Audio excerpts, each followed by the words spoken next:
ఇది బొర్ర గుహల ఎంట్రన్స్. మామూలుగా వర్షం వచ్చినప్పుడు వర్షపు నీరు నేల మీద నుంచి నేల అడుగు భాగంలోకి ఇంకిపోతుంది.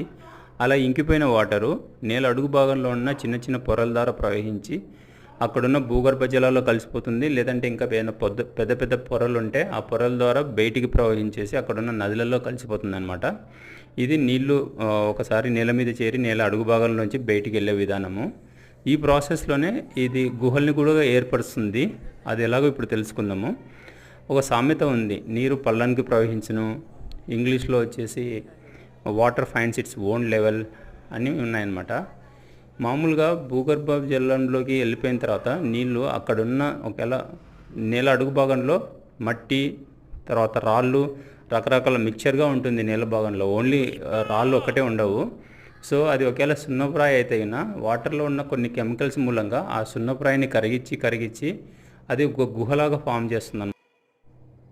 ఈ ప్రాసెస్ అంతా అవ్వడానికి దాదాపు 100 సంవత్సరాలు పట్టొచ్చు, 1000 సంవత్సరాలు పట్టొచ్చు. ఇవే గుహలు.